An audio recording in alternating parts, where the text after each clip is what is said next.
Hello friends, welcome back to my channel. This is me or মিষ্টি lifestyle. তো আবারও আমি তোমাদের সামনে একটা ভিডিও নিয়ে চলে এলাম। তো দেখো, এগুলো সব পাড়া হচ্ছে, ট্রলি ফলি কেন পাড়া হচ্ছে বলো তো? মা দুর্গা যেমন বাপের বাড়ি এসেছে, আমারও কিনতে এবার বাপের বাড়ি যাওয়ার পালা। তো চলো, যার জন্য কিন্তু ভেরি এক্সাইটেড সঙ্গে নিয়ে এক্সাইটমেন্ট হয়ে ব্যাগটা গোছাচ্ছি। তো দেখো, বড় ট্রলিতে কিছু শীতের জিনিসপত্র ছিল যেগুলোতে এখন দরকার নেই, সেগুলোকে এখন ছোট ট্রলিতে প্যাক করে নিচ্ছি, কারণ সেগুলো আলমারিতে রাখারও কোথাও জায়গা নেই, আলমারি পুরো প্যাক। তো সেই কারণে কিন্তু এগুলো এখন ছোট ট্রলিতে ভরে নিচ্ছি, কারণ এখন বুঝতেই পারছো পুজোতে যাব, অনেক দিনের ব্যাপার, অনেক জামা কাপড় আছে, তাই জন্য বড় ট্রলিটা ছাড়া কিন্তু হতো না। তো সেই জন্য আমি দেখো ছোট ট্রলিতে এগুলো আপাতত এখন ভরে রেখে দিলাম।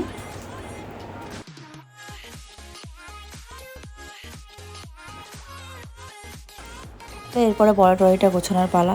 তো ফার্স্টেই ওর জিনিসগুলো আমি নিয়ে নিচ্ছি, কারণ যেহেতু আমি একটা দিন আগে যাব, ও আসবে পরের দিনকে। তো সেই জন্য আমি ওর সমস্ত জিনিসগুলো গুছিয়ে গাছিয়ে ঠিকঠাক করে নিয়ে চলে যাচ্ছি। আমার মনে হয় এটা সব ওয়াইফেরই কর্তব্য। আমার মাদেরকেও ছোটোবেলায় দেখে এসেছি, কোথাও গেলে মাই সমস্ত কিছু গোছাতো। তো যাকে, এখানে দেখো অষ্টমীর পাঞ্জাবিটাও নিয়ে নিয়েছি, তারপরে এখানে রেখে দিলাম পাঞ্জাবিটা। তো ওর টোটাল সেট আপটা আমি একটা সাইডে রেখে দিলাম, যাতে কোনো সমস্যা না হয়। তো এরপরে দেখো, আমি একটা একটা করে শাড়ি গুছিয়ে নিচ্ছি। প্রত্যেকটা শাড়ি কিন্তু আমার একদমই কেনা না, দু একটা কেনা, বাট আর কিছু কিছু না আমার বিয়ের কিছু গিফট পড়েছিল, তো সেগুলো একদমই নতুন ছিল। তো সেগুলো কী হবে বলো, ফালতু পড়ে থাকবে। তো সেই জন্য ভাবলাম পুজোতেই তাহলে ইউজ করে দিই। আর এই যে দুটো দেখছো, এই খয়েরি প্লাজো আর ওই শার্টটা, ওটা আমি সাউথ সিটি প্যান্টালুন্স থেকে কিনেছিলাম। আর ওর এই জামাটা, এটা একটুখানি কাপড়টা মোড়া মোড়া হয়ে গেছে বটে, কিন্তু কাপড়টা কিন্তু বেশ সফট আর নরম। এটাও আমরা কিন্তু সুপার স্টপ থেকে কিনেছিলাম, সাউথ সিটির মল থেকে। তো ফাইনালি এই ব্যাগটাও গোছানো হয়ে গেছে। তো এটাকে আবার বন্ধ করে দেওয়ার পালা। এরপরও হয়তো আর টুকটাক কিছু জিনিস গোছাবো, বাট সেগুলো এখন আর গোছাবো না, সেগুলো পরে আবার ভেবেচিন্তে ঢোকানো যাবে, যেহেতু কালকে রওনা, ওই জন্য আপাতত মেন জিনিসটা গুছিয়ে রাখলাম। তো এরপরে চলো ট্রলিটাকে ওই ঘরে রেখে দিয়ে আসি। ওই ঘরে একটা একটা করে ব্যাগ গোছানো হচ্ছে আর খাটের ওপর রাখা হচ্ছে।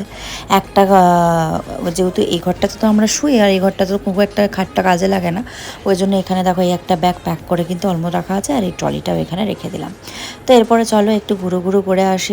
সামনে আমাদের ঠাকুর চলে এসছে ক্লাবে। তো ভাবলাম যে ঠাকুরটা একটু দর্শন করেই যাই, কারণ কালকে তো আমি চলে যাবো, আর দেখতে পাবো না। তো সেই জন্য কিন্তু ঠাকুরটা একটুখানি আমরা দেখতে যাচ্ছি। তো চলো, আমি এখানে একটু শাড়ি পরে নিয়েছি, আর ও এখানে একটুখানি রেডি হচ্ছে, রেডি মানে চুল সেট আপ আর কি। দেখো, তো বেরিয়ে পড়েছি। আর বাইরেটা দেখো কত সুন্দর লাইট দিয়েছে, আমাদের ফ্ল্যাটটাও তো লাইট দিয়েছে, আমি আগের ব্লগেও তোমাদের দেখিয়েছি। তো বেশ সুন্দর লাগছে কিন্তু দেখো। তো সামনেটা যেহেতু ঘেরাও ছিল, সেই জন্য পেছন দিয়ে আমাদেরকে হেঁটে একটুখানি ঢুকতে হতো। তো সেই জন্য এই মাঠটা দিয়ে আমাদের ঢুকতে হচ্ছে, আর সামনে দেখো প্যান্ডেলটা।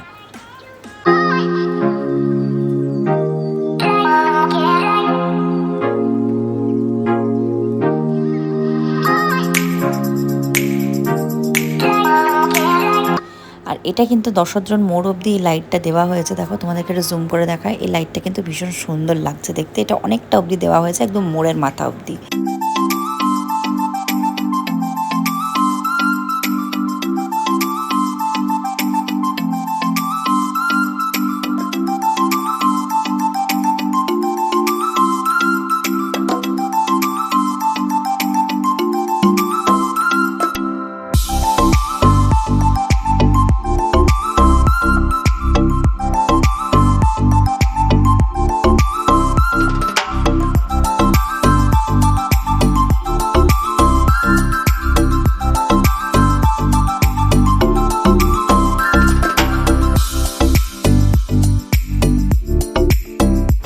তো ফাইনালি প্যান্ডেলের ভেতরে প্রবেশ করে ফেলেছি। তো এবার দেখো, তোমাদেরকেও ঠাকুরটা দেখাচ্ছি। এটা হচ্ছে আমাদের ক্লাবের দুর্গা প্রতিমা। ভীষণ সুন্দর করেছে আর খুব বড় করেছে, মানে সামনে থেকে জাস্ট ভীষণ বড় লাগছে, কাছের থেকে তো ওটা একটুখানি। আর খুব সুন্দর করেছে। তোমাদের কেমন লাগলো অবশ্যই কিন্তু কমেন্টে জানিও।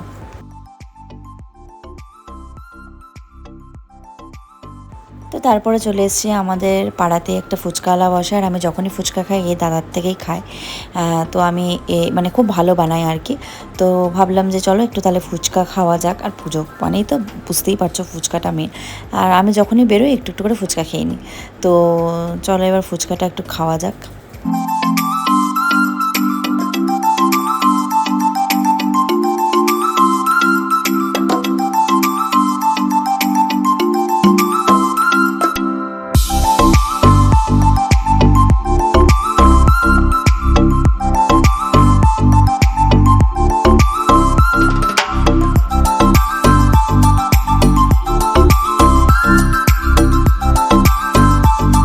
ফাইনালি আমরা চলে এসেছি বাড়িতে, আর এখন বাজছে 8:30, বুঝতে পারলে কি তাই না?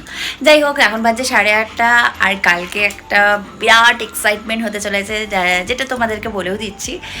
যে ব্যাগ প্যাকিংটা দেখলে সেটা তো ওখানে বুঝতেই পারছো যে আমি বিশেষ করে আমি আর আমার বোন আমরা কাল বাড়ি যাচ্ছি ফাইনালি। কালকে সেই দিন দৃঢ় অপেক্ষা করে আসছি, কখন দুর্গাপুজো আসবে, কখন চতুর্থী আসবে, কখন বাড়ি যাব। তো ফাইনালি সেই কালকের দিনটা, আর কালকে যে যাব কি না হচ্ছে সবটাই তোমাদের সাথে ব্লগে শেয়ার করব, তোমরা দেখবে। আর সবাইকে জানাই শুভ চতুর্থী। পুজো ভালো করে কাটিও। জানি এখন চারিদিকে যা সিচুয়েশন হচ্ছে, মানে খুবই মর্মান্তিক, খুবই দুঃখজনক। মানে পুজোর একটা যে আনন্দ বা একটা যেটা আমরা ছোটোবেলায় কাটিয়েছি, সেই আনন্দটা কোনোভাবে হচ্ছে না বা আসছেও না বা ইচ্ছেও করছে না। বাট তার মধ্যেও যেহেতু মা তো একবারই আসেন বছরে, বাঙালিদের পুজো এটা শ্রেষ্ঠ পুজো। জানি না এই পুজোটা কতদিন মানে শ্রেষ্ঠ তো থাকবেই, কিন্তু কতটা আনন্দজনক হয়ে উঠবে মানে বোঝা যাচ্ছে না, যা সিচুয়েশন হচ্ছে। তো সকলেরই ভালো কামনা করে এটাই বলবো যে সবাই সুস্থভাবে ভালোভাবে ঠাকুর দর্শন করবেন, পুজো ভালো করে কাটাবেন। আর পুজোর প্রত্যেক দিনের ব্লগ আমি তো দিতেই থাকবো। তো চলুন, আশা করি ভিডিওটা আপনাদের ভালো লেগেছে। কেমন লাগলো না লাগলো প্লিজ আমাকে কমেন্ট করে জানাবেন কমেন্ট বক্সে। আর আমাদের প্রতিমাটা কেমন হয়েছে সেটাও কিন্তু অবশ্যই কমেন্ট বক্সে জানাবেন।